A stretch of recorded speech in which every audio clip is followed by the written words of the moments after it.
The purpose of this video is to let students and parents know what's involved in studying engineering at Redcliffe State High School in Year 11 and 12.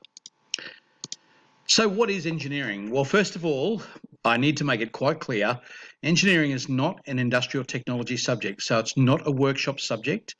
It's not a subject designed for people who want to work in the trades or work on tools.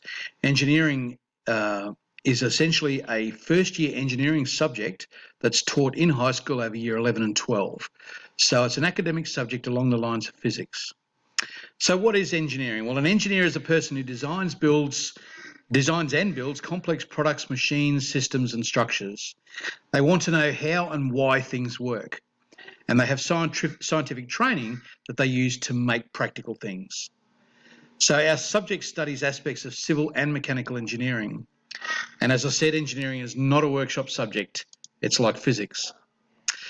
So what jobs are there? Well, that's a very, very wide range. I'll let you read what's on the screen, but just some of the engineering disciplines are civil engineering, which is to do with roads and buildings. There's electrical engineering to do with power and or electronics. There's mechanical engineering to do with machinery. There's mechatronics engineering, which is an amalgam or a joining together of mechanical and electronic. And mechatronic engineers, the word that comes to mind is robotics. There's environmental engineering, a huge and growing field of study for engineering, and it's looking at prevention and cure for environmental problems.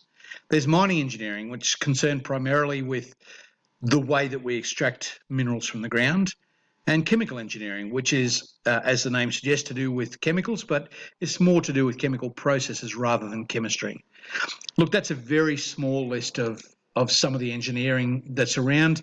Biomedical engineering is a relatively new field. They work with doctors. There's petroleum engineering and many, many others. So the field of engineering is very, very broad. So what's involved? Well, engineering is an ATAR subject. So it's used in the calculation of the ATAR score, which gets a student into university. It's a little bit different to the other science subjects in terms of assessment. So the external exam is worth 25% and covers work only from Unit 4. The other 75% consist of 3 pieces of assessment, each worth 25%. There's a folio of work in Unit 3 and Unit 4, and there's a 25% exam covering the material from Unit 3. So look, that's it about engineering. If you'd like any more information about this subject, please don't hesitate to contact me. My name is Carl Coleman. I'm the Head of Department for Science at Redcliffe State High School. Thank you.